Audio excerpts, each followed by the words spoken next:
Hello out there in online land. Let's take a trip. Let's pay a visit to my bat cave. Fuck you looking at? Well, you're going to be looking at my bat cave, and here on the door is a Batman poster, so you know you're entering the bat cave. And there's, oh, who's that? Bruce Wayne? Oh no, that's me.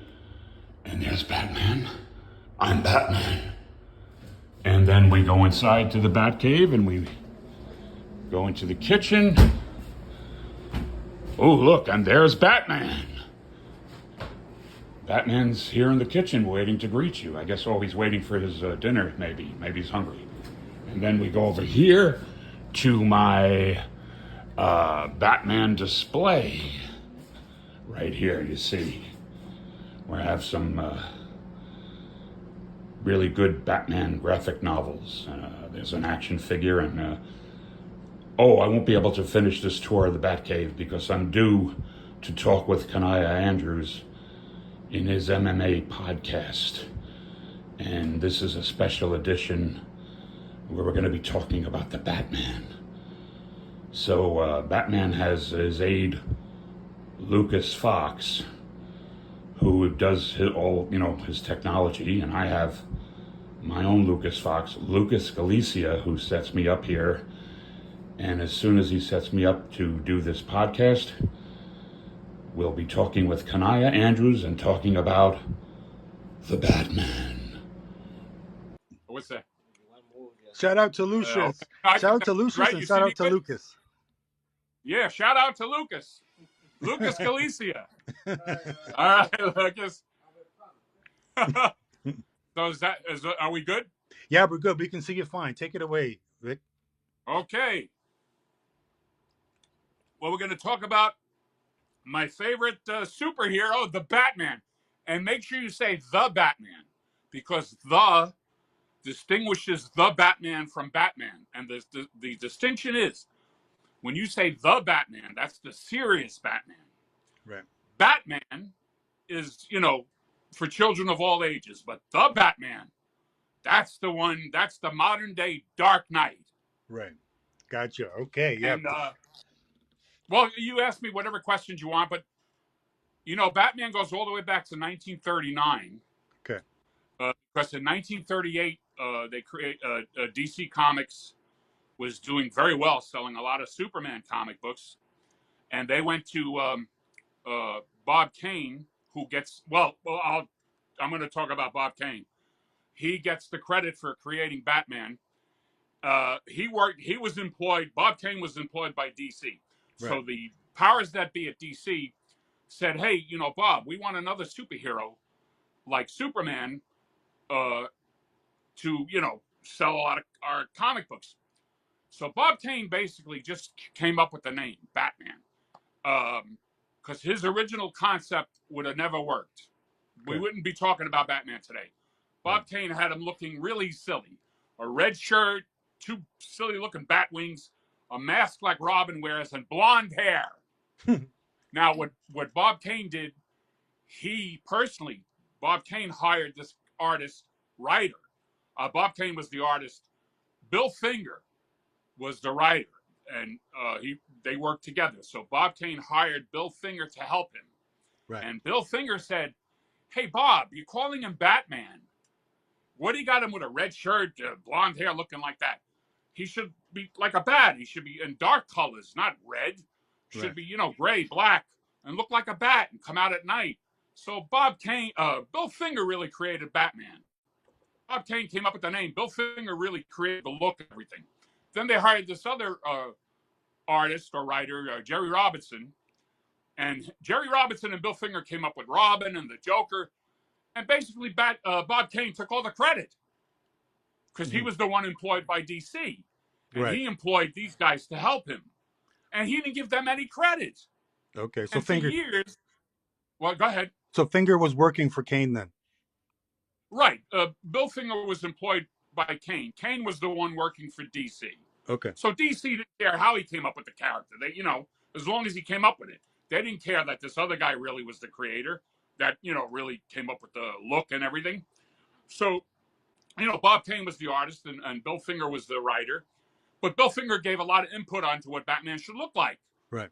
And then, like I said, this other guy was helping out, Jerry Robinson. But really, it was Bill Finger who it was Bob Kane with Bill Finger. Right. That should have been the credit all these years. Right. This greedy bastard Bob Kane never gave Bill Finger any credit, took all the credit, made all the money. Poor Bill Finger wound up destitute and I became an alcoholic. It's a shame. Yeah. And if you see this documentary, it's called Batman and Bill. I saw it on YouTube. Great documentary. And thanks to, I wish I knew, I forget the guy's name. Anyway, if you see, Google this documentary, Batman and Bill. Thanks to that documentary that this gentleman did, bless him, Bill Finger started getting credit. Okay. Everybody now knew, oh, wow, Bill Finger really, if Bob Kane gets credit, Bill Finger should get credit along with him. Right. And eventually, starting with the movie, this is all these years later, Bill Finger got no credit. But starting with the movie Batman versus Superman, of all things, that's when Bill Finger started getting credit. And now, ever since then, it's Batman created by Bob Kane with Bill Finger. About time. And yeah, and it should have always been that way. Hmm. And now there's another man I'll get to later on that every Batman fan should know, Michael Uslan, who's the man responsible for the modern day Batman in the movies we have today. But I'll get to that. First, let's start with, like I said, Superman was 1938, 1939 they created the Batman. And he was called the Batman. And originally he was meant to be dark and serious because his origin, his parents, he sees his parents getting mugged right before his eyes when he was like 8, 9 years old. They differ different stories. Some stories have him 8 years old. Some stories he's 9. Some stories he's 10. But basically, as a little kid, he sees his parents being murdered, and he vows to, revenge their murder, and he becomes this crime fighter. Right. So that's a serious, origin. Batman was meant to be serious. Right. He was meant to be dark. That was the original concept. In 1939, all the stories of the Batman, as it was called, he's the Dark Knight, what we have now. But then what happened in 1940, at that time, comic books were considered for kids. They weren't really considered for adults. And the powers that be at DC went to Bob Kane and says, hey, you got to lighten this guy up. He's too scary. Kids aren't buying the comics like that, well, although they were, I think. But anyway, they're not buying the comics like Superman, and the parents are complaining that he's too dark.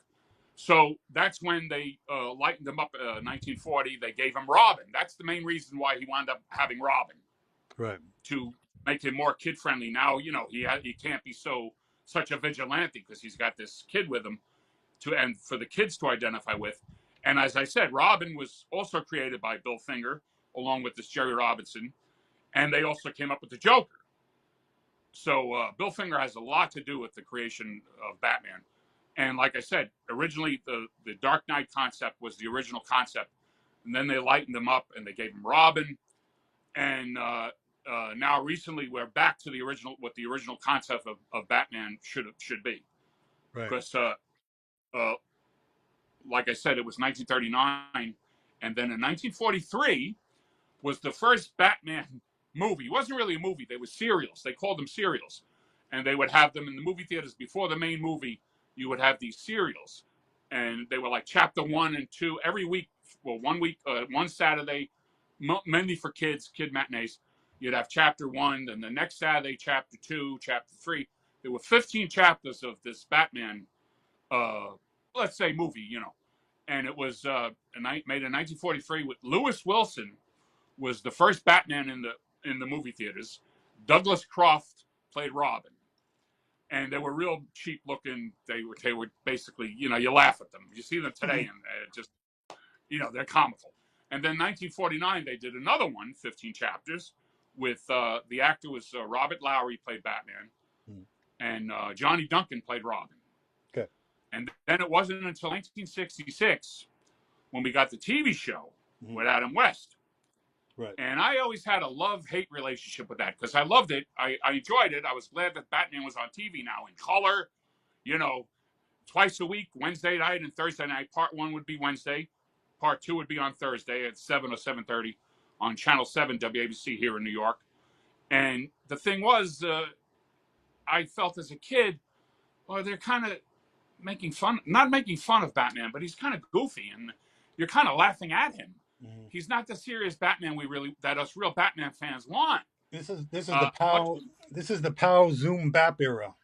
yes, Kyle, Michael Houston, executive producer, that's what inspired him. To see a serious Batman come to the movies, because this show, was yeah, the pow, zap, wham, Yeah. and Robin, holy this, holy that, holy hole in a donut. It was like It was kind of like a comedy. And Adam it, West, he was great, yeah. but I always say, look, that's really not Batman. That's the Adam West Batman. That's its own entity.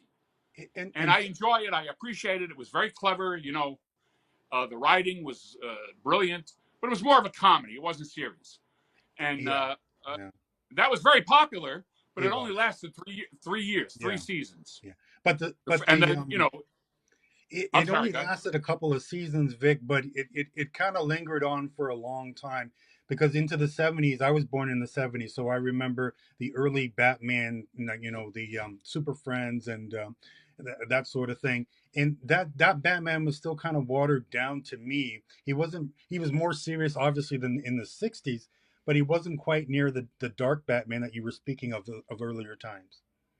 No. I mean, well, at that time, the idea of having serious superheroes was unheard of. They felt, oh, this is kid stuff. Yeah. It's got to be kid friendly. But adults liked the show because it was funny, And Adam West was great, but like I say, that's the Adam West Batman. I don't consider him the Batman. He's the Adam West Batman.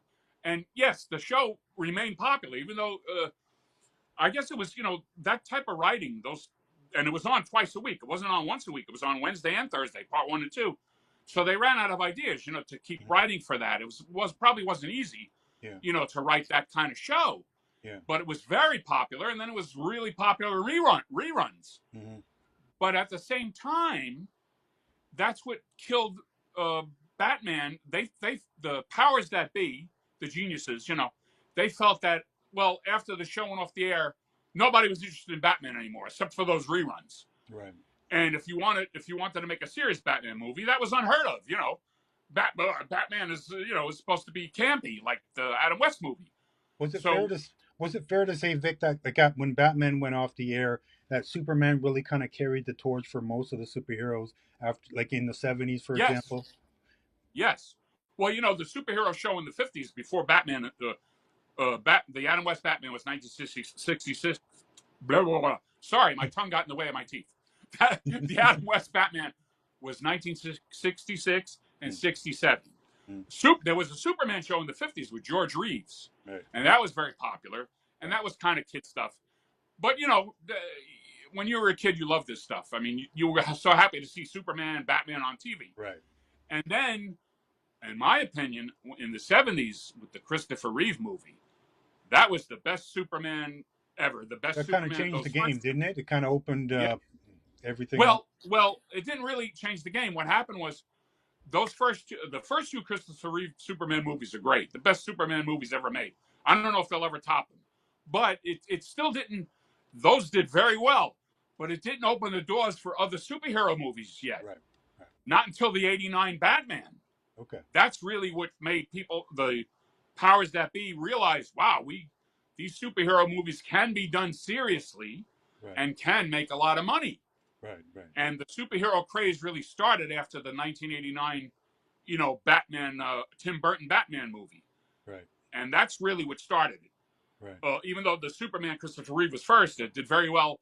But the people who ran, the studios and all, they felt that, well, Batman's not going to sell. Superman's different. Superman will sell. Batman won't sell, because they felt that after the TV show, nobody was interested in Batman, Okay. So Michael Uslan, I'm proud to say we're friends on Facebook. He made me his one of his top contributors. Shout out to Michael. He wound up executive producing all the Batman movies. Michael Uslan is the one who brought us the serious Batman to the big screen, and it took him 10 years. He was getting rejected for 10 years. People telling him, Michael, you're crazy. Nobody wants to see a serious Batman. Right. And look how wrong they were. Yeah. Well, it wasn't the first time studio executives were wrong.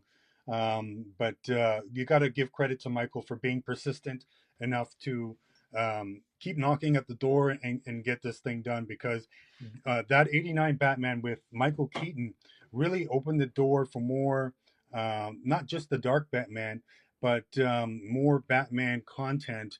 And it really opened the door for what everyone most would consider one of the greatest Batman movies, The Dark Knight, later on.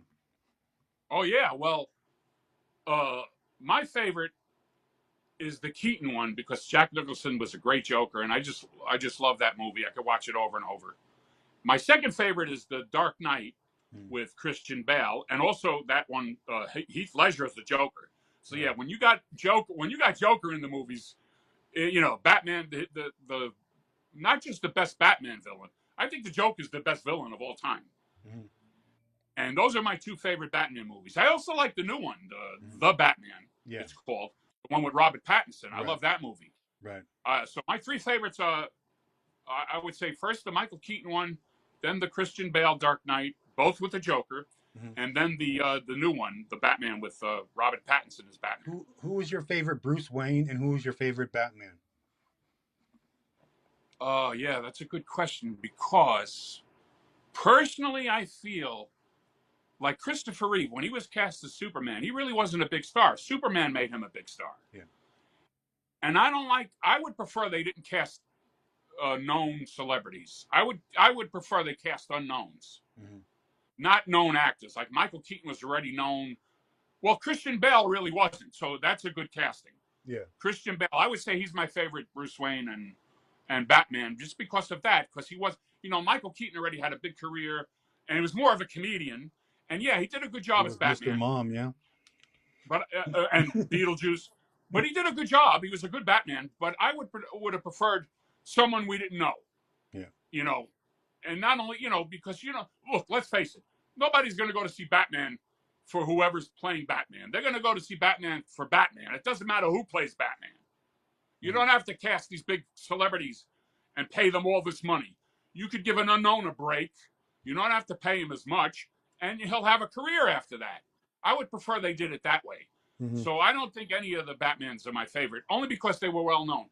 But with that in mind, I would say Christian Bale, because he wasn't as well known.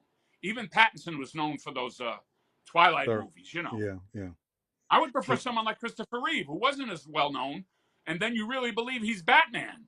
You don't see, Michael Keaton. You don't think of Beetlejuice or Mr. Mom. You just think, yeah, this guy's Batman, because I don't know him from anything else. That's just my preference. Yeah, I tend to agree, although I do, like Christian Bale had done a few things before. Right. Batman, well, he did American Psycho. Yeah. But he wasn't really like well known. He wasn't a big movie star yet. Yeah. Batman is what made him a big movie star. I think his Bruce Wayne is the best. Yes. Yes. When he's Bruce Wayne, he's just Bruce Wayne, just like Christopher Reeve as Superman. You just assume that he is, and you just fall in line. Now, in terms of Batman, I think Michael Keaton is the best Batman, kind of with what you were saying. Although I do like Bale's, and Ben Affleck's Batman is pretty good too. But yeah, he was good. Well, listen, they all did a good job. I'm not saying. Yeah, they all did a good job. No they were all pretty well, except maybe George Clooney. He might have been the worst. Well, unfortunately he got well, they all got the script and everything kind of tore them all down. Well, actually, George Clooney made a good Bruce Wayne. He did. I think if it had been a better movie, better script, he wouldn't have been. He wasn't terrible. I mean, the movie's watchable. Yeah. I think it would have been better if it was directed better. And Batman Forever wasn't bad. I wasn't that crazy about Kilmer, but like I said, it doesn't matter who's Batman. Yeah. You don't go to see the actor; you're going to see Batman. But Batman Forever is actually a good movie. It was a little lighter, but it was okay. It was Batman bad. And Robin was the one that tore everything. That's the one. Yeah. Well, but Batman is that might be the worst of the bunch. Yeah.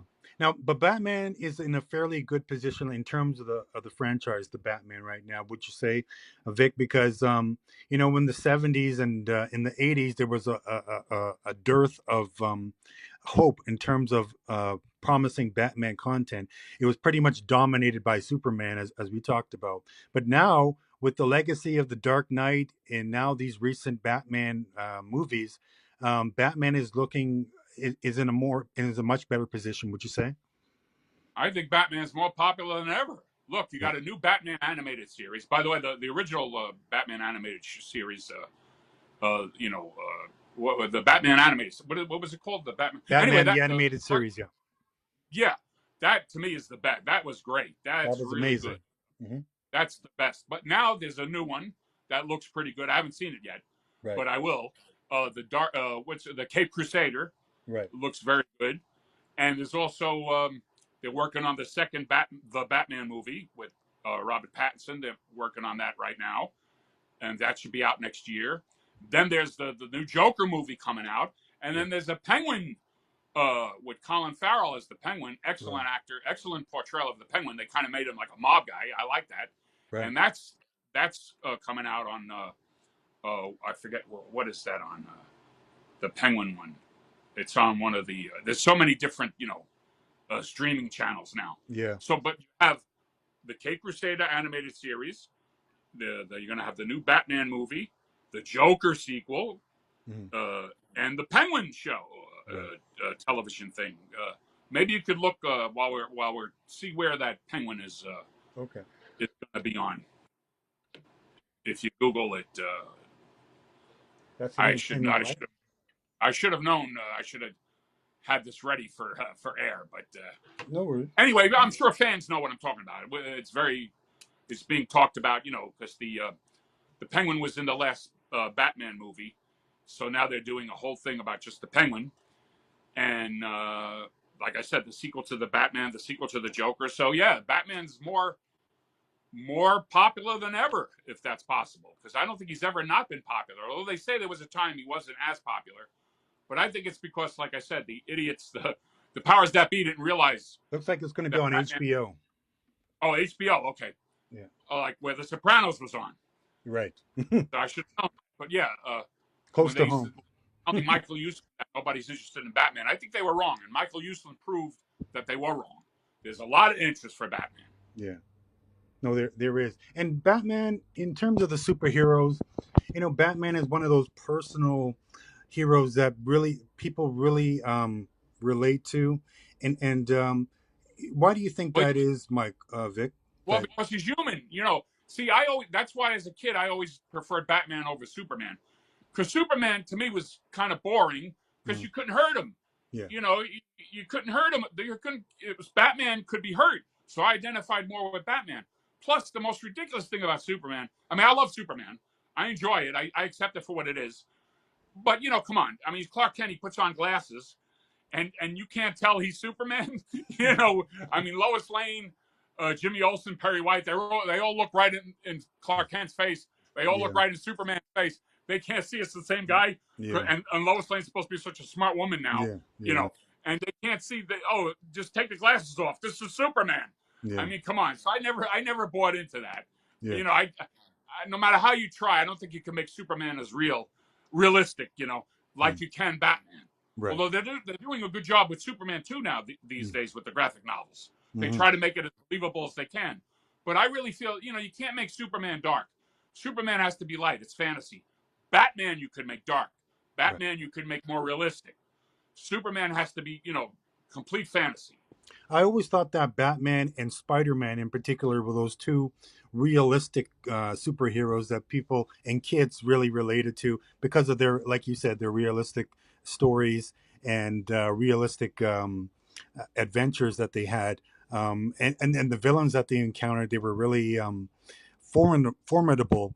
And it really gave you a sense that both Batman and Spider-Man have great villains, yeah. Yeah. And so, when we look at, these movies, these Batman movies, personally for me, I know you mentioned the 89 movie is your favorite, followed by The Dark Knight. And for me, I mean, I got to go with The Dark Knight and basically the trilogy there with Christopher Nolan, and then maybe the Keaton one, and then I haven't seen this recent one, the Batman with Pattinson yet, but I'm going to take your word for it that it's good, Oh, right? I saw it like 3-4 times already. I thought it was very good. Okay, three, I four really times. like Well, the story. I like the, and you got to keep in mind, a lot of people said, "Oh, Pattinson, Batman." He actually, he does a good job because it's supposed to be only the second year that he's Batman, so he's right. supposed to be like a younger Batman. Right. Well, but there was always people. There was always people disagreeing with the cast in other movies too. Like Yes. Oh yeah. when Keaton. Bale was Well, cast, I they don't think didn't like they it. didn't. I don't think they disagreed with Christian Bale as much, But but definitely they Ledger though. Well, yeah, the Ledger, they definitely disagreed. They voiced a lot of animosity towards him. They couldn't really see him being the Joker because he was like what? He was like the poster boy or so. He was like the hunk or something before this stuff, right? Oh, Heath Ledger. Well, a lot of them had objected. Oh, you're casting this gay cowboy because he was in Yeah, he was Brokeback on the Mountain. Brokeback Mountain. Gay Yeah. cowboy is the Joker. You know, but they always do that with the casting. He was a They. teen heartthrob before that too, but they couldn't see the Oh, teen was he? heartthrob, yeah, as the Joker. But he obviously proved Great everybody wrong. Joker. And Yeah, he was a great Joker. after Well, him that, and Nicholson, you can't say one was better than the other because they both no, played him different. yeah, Nicholson played the Joker as a gangster. right, Heath Ledger played him as like a terrorist. the psychotic He guy, was just yeah, a psycho. yeah, yeah. But I Well, and loved them both. yeah, and I give you got to give them all credit because that would have been an easy thing to fall into for Ledger to just do something very similar to what Nicholson did, but he was smart enough to make his own Joker, and it really paid off in the movie. He Yeah, won the Oscar for it. different. Yeah, right. I mean, Nicholson played him the way he played him, and that was a great portrayal. Hmm. And I prefer that one because he was he was more, he was also funny but Heath Ledger, when I first saw that movie, I was like blown away. Yeah, I mean, so they both did a great job, and and I'd say both of those are my favorite movies. So I like them both. I like them equally the same. I like the '89 one and the Dark Knight. If I was forced to pick one, I would pick the '89 one. but those are two very important Batman movies, regardless of which one you like or don't like, because obviously the '89 movie really set the stage for Well, that started it all. Yeah. what we could potentially see in terms of the darkness and the reality on the screen that we later saw with the Nolan movies. But for me, like the way that Nolan was able to use that technology, not overuse it, but kind of use the technology to enhance the story. And it really, like those scenes where he's jumping off the Hong Kong skyscrapers and stuff. It's not overdone. It's like a perfect mix of technology and the music too. The music of the Dark Knight series for me is the best. With Hans Zimmer, orchestrating the music, it really brings that movie to life. Oh well, the music. I mean, to me, the music, the '89 Batman, the music in that movie was fantastic. I Oh, mean, absolutely. Prince was on that there. theme was like, to me, I think that was the best music. I mean, like I said, they're all good though. I mean, Yeah. they all did a good job. And the only one, okay, I would say my the least favorite. I don't know. Batman Returns was good, the sequel with Keaton, Yeah. but I don't know how I really feel about Danny DeVito's Penguin. It was kind of too creepy, but I don't know. I kind of love hate it. And Julie, I was going to say Julie Newmar. She always comes to mind as the Catwoman from the TV show. Yeah. But Michelle Pfeiffer was a great Catwoman She was. in Batman She Returns. was. She was. Really good. She was. And so I like Batman Returns. The Christian Bale ones, I like the first two. I didn't like the third one. I'm just not into Bane. Okay. I don't like that villain, and I don't like the way he was cast. Because Oh. in the comic books, Bane is a big hulking guy. Mm-hmm. And I don't think they cast a good Bane in that movie. I didn't You like didn't the like actor Tom that Hardy as Bane. Bane? He's a good actor, but I don't think he was good for Bane. Okay.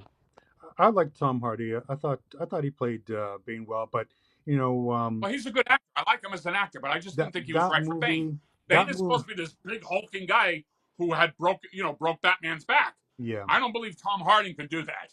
I mean, I just didn't buy it. I didn't like that third one as much. Well, having watched the UFC, I've seen guys that you think that they're small do a lot of amazing things. So for me, it's not as far fetched as maybe you, having watched everything or most of the chronology of Batman. But that movie also suffered, Vic, from the death of Heath Ledger after The Dark Knight, and I believe they were actually going to use Ledger in that third one, or the Joker in that third movie. But unfortunately, his passing, they had to come up with something different and quickly. Well, the odd thing in the Heath Ledger Joker didn't die at the end of the Dark Knight. No, he didn't. Jack Nicholson one did. Yeah. But the Heath Ledger, they left it open where he could have came back and could have been in the next one. Yes. Yeah. I don't know if they really plan on using him again, but they could have.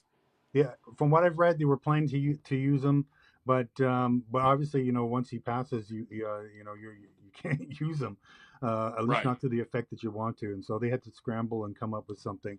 But I take them as a trilogy. I take them as 1, 2, 3, and as a whole, collectively, I think they did a great job. Oh, and yeah.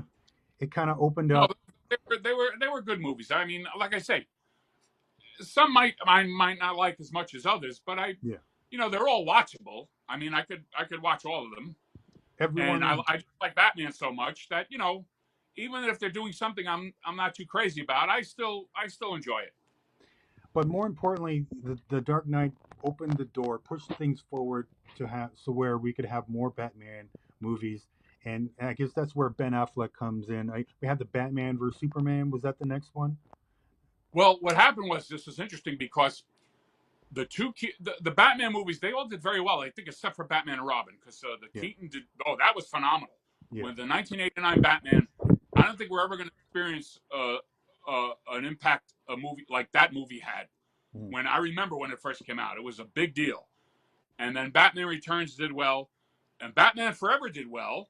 Mm-hmm. I don't know how Batman and Robin did, but that kind of killed the franchise for a few years.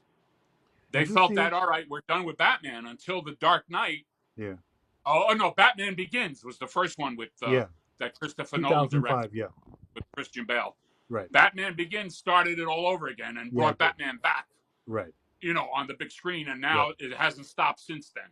Right. That was the Kickstarter, in my opinion, for almost all superhero movies. That Batman Begins kicked off, the Avengers and all the Marvel movies that we have now. I think that one kicked off everything. But I wanted to ask you, because you said the '89 movie is your favorite. Were you able to see that in the theater? And if so, can you describe the experience? Yes, I saw it when it first came out. I saw it when it first came out in the theater. Can you describe the experience of watching it with everyone in the theater? It's undescribable. It was phenomenal. It was really, I mean, I really can't put it in words. It was the only word that comes to mind: phenomenal. Mm-hmm. It really had a big impact. I mean, it was the movie to go and see. Right. You saw it in New York City? Theater, the audience, the response was excellent. I mean, they really were into it. You saw it in New York City or Brooklyn? I saw it in Manhattan, New York. Manhattan, okay. Yeah, because I saw The Dark Knight on opening night. Not the regular Dark Knight, but the enhanced 3D experience, whatever you want to call it. They have these enhanced experiences now. I saw it on opening night, and it was unbelievable. Like, you could hear a pin drop in some of those scenes.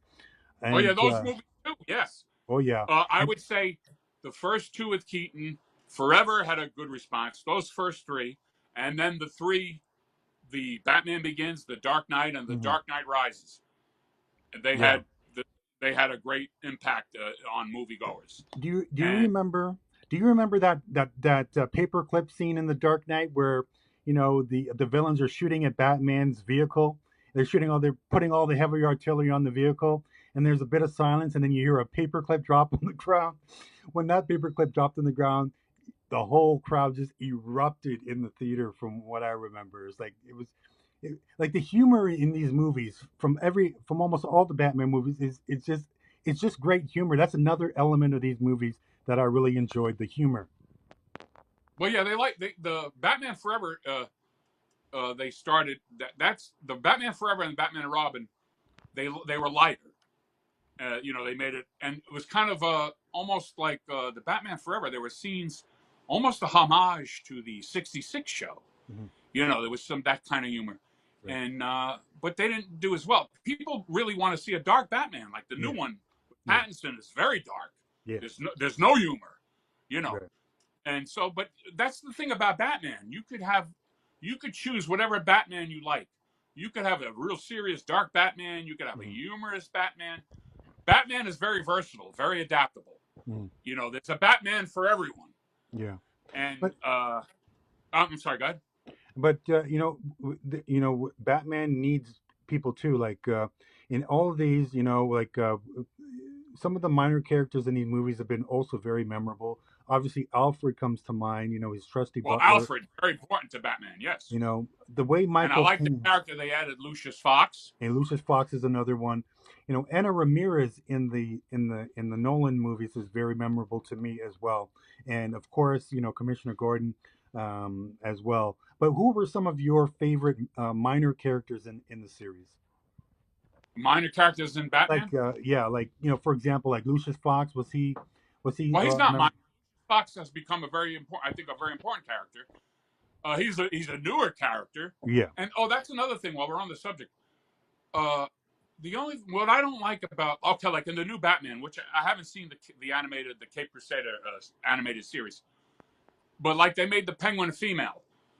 Now look, I'm all for diversity. I think there should be more black characters, Mm-hmm. Asian, women, Mm-hmm. but make them original characters. Mm-hmm. Make some original characters like Lucas Fox. Yeah. Don't take somebody who was a white guy Mm-hmm. and make him into a black woman. Yeah. Or that's ridiculous because Yeah. you're toying with the creator's original concept, Mm-hmm. and I understand why, because in those days, due to bigotry, racism, whatever, there weren't as many diverse characters as there should have been. Yeah. So they want to make more diverse characters, but make Right. new characters. Yeah. Don't take old characters and change them. Yeah. Add new characters. Yeah. Have new villains or good guys like Lucas Fox is a great example. Well, they tried that earlier. Remember, Vic? They tried it with Catwoman when they cast Halle Berry as Catwoman, and that movie kind of bombed. Didn't That it? bombed. Well, don't forget. Listen, in the Batman TV '66 series, Yeah, the that's TV right. show, Eartha you Kitt had was Julie Newmar yeah, and Eartha Kitt, yeah, Eartha Kitt, yeah, and that was fine. Eartha Kitt was yeah, a great Catwoman. yeah.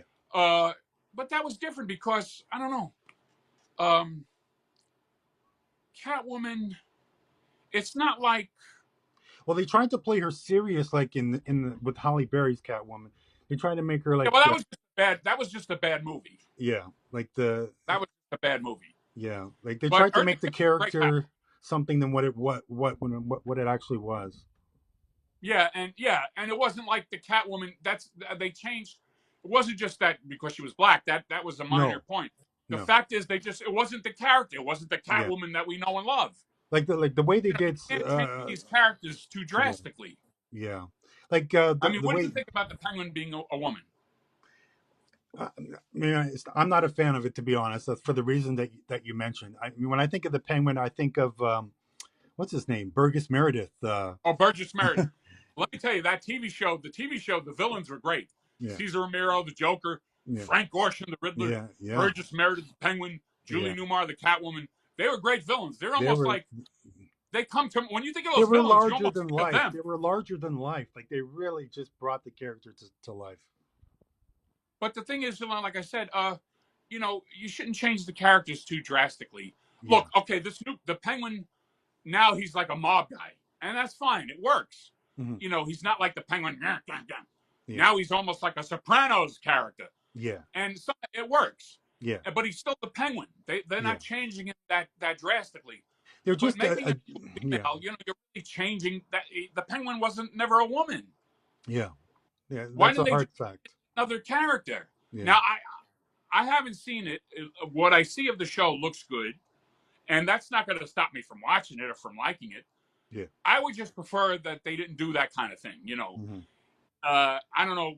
It just like I said, these characters are so well established. Yeah, Sure, you want to modernize them and change them to some extent, but yeah, don't do it so drastically.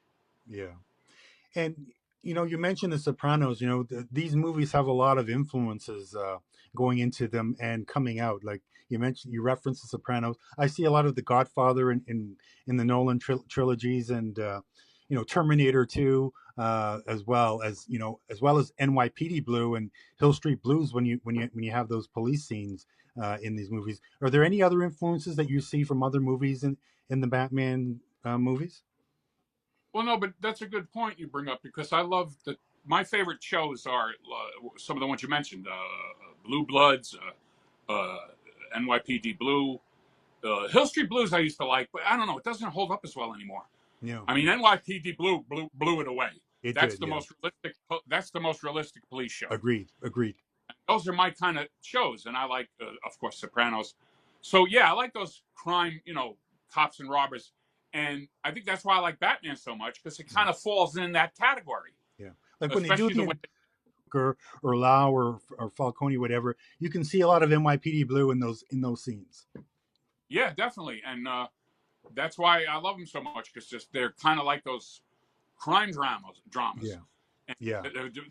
they're realistic. I mean, considering the subject matter, Even guy running even around that, but they make it as very realistic as possible. I wrote And like I down. said, a lot of this we owe to. I want to mention something here, because Yeah, I know we're coming to the end. yeah. But before we do, I got to recommend. This is a book. We were talking about executive producer Michael Uslan, Yeah. and this is one of my favorite books. It's The Boy Who Loved Batman. This is what they're making the Broadway show from.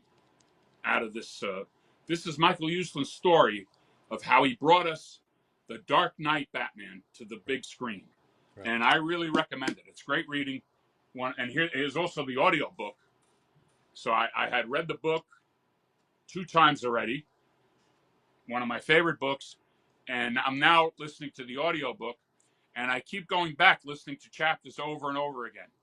It's so Yes, good, you very can get compelling them. story, and I don't want it to finish, so I don't want to come to the end. So I keep listening to chapters over and over. But it's a very compelling, inspiring, touching story. And even if you're not a Batman fan, I recommend you get that Boy Who Loved Batman. It's a great read.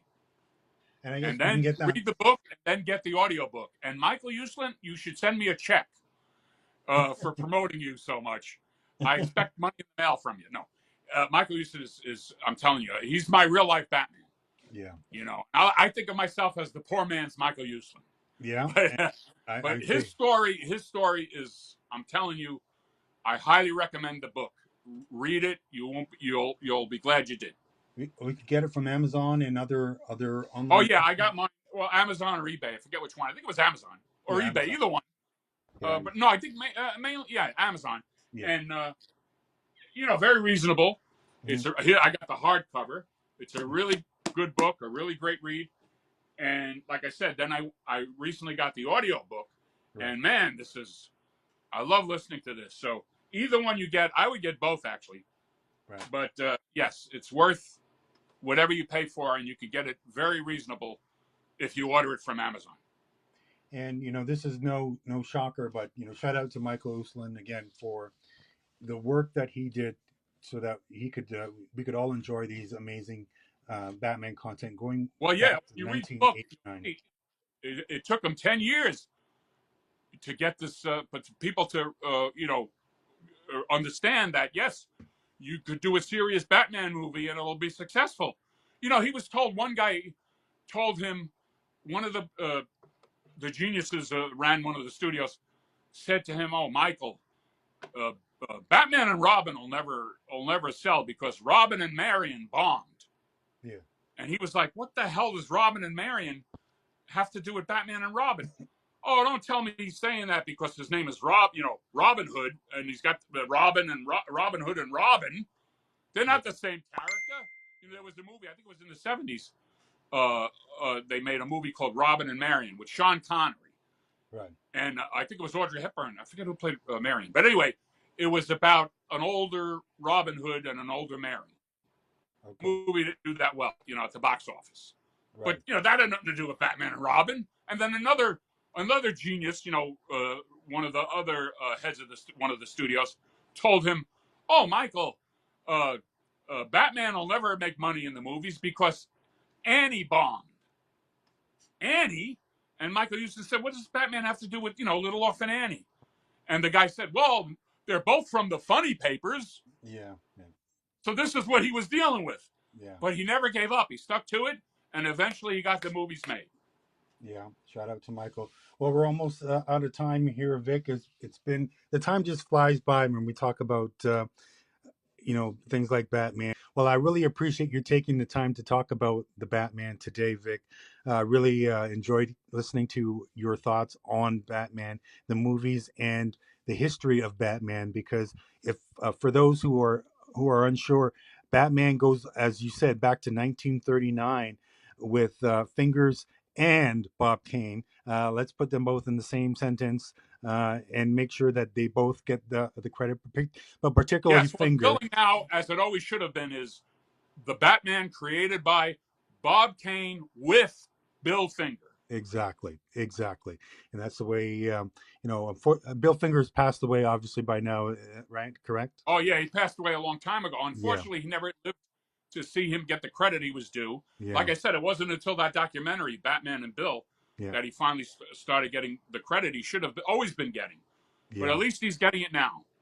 yeah. At least he's getting it now, and it produced a series of things that now we have the Batman, and hopefully, as you mentioned, the new animated series now, Batman, and the off Well, Broadway that's on play. that's on now on Amazon Prime. You can see it. Okay, I'm as we waiting for it speak. to come on DVD because I want to own it in my collection. Right. But yes, that's on Amazon Prime. And then you're gonna have the sequel to the Joker movie, Okay. and you got the Penguin on HBO. Okay. So let's end it on this then, Vic. Your favorite Batman scene, movie, animated thing, whatever. Favorite Batman Oh, scene. that's like saying pick one of your favorite children. Let's see. Favorite scene. Anyone come to the top of my head? Oh, there's so many because I love all the animated movies. I have a collection of that. I have everything Batman. To pick one scene, I couldn't do it. I don't know. Okay. I don't know. A favorite? That's like I said. That's like or asking me, memorable, which one of my kids I like the best. or a memorable scene. I'll start. Like for me, one of the favorite scenes for me is at the end of The Dark Knight, where he's almost killed, but Dent gets killed, and then he has that talk with Commissioner Gordon. He says, and sometimes you live long enough to be. Sometimes you either die a hero or you live long enough to become the villain. And he begins that spiel about how he has Yes, to. that's great. That's a great scene. Oh well, you know what comes to mind for me? Okay, possibly the beginning of the '89 movie when you first see Batman, he grabs the criminal and the guy says, "Who are you?" Yeah. That comes to mind. And we didn't mention this. I'll mention it quick. One of my favorite TV shows was Gotham. I Right. loved Gotham about Batman before he became Batman. Right. Here's a spoiler alert. If you haven't seen it, I'm going to give away the ending. But I like the beginning of the '89 movie and the ending of Gotham when, because all through the series he wasn't Batman yet, but at the very end he's Batman. Right. And he's on a rooftop, and Commissioner Gordon, they see him, and they say to Commissioner Gordon, "Who's that?" And Commissioner Gordon says, "A friend." Yeah. Yeah. And that's when you first see him as Batman. Right. And they knew he already captured these criminals. Yeah, that was a great series. The Riddler and the Penguin, and so they know what he was doing, that he was fighting crime. And this is when they first get a look at him. And who is that? And a friend. So I like the beginning of the '89 movie and the ending of the Gotham series. Yeah, that was a great series. And by the way, Crossfire Nation, we had an interview with a member of Gotham on the website, Charlie Sousa, who played Ink, the bodyguard on Gotham. We spoke to him about his role on Gotham. And I gotta watch that. Yeah, you got to read it. It's on Crossfire, and everyone, you can read up on that. But let's end it on that. That's thank you so much for sharing that, Vic. Well, it was a pleasure being here. I really enjoyed it, talking about Batman, one of my favorite subjects. Yeah, let's do it again for Superman in September. So for the great Vic Martino, I am Kenai Andrews. We'll see you next Sunday at 7 p.m. Eastern Time, same as always. So for Vic, I am Kenai. We will see you next week. Enjoy the fights and enjoy Batman. Da da da da da da da da! Batman!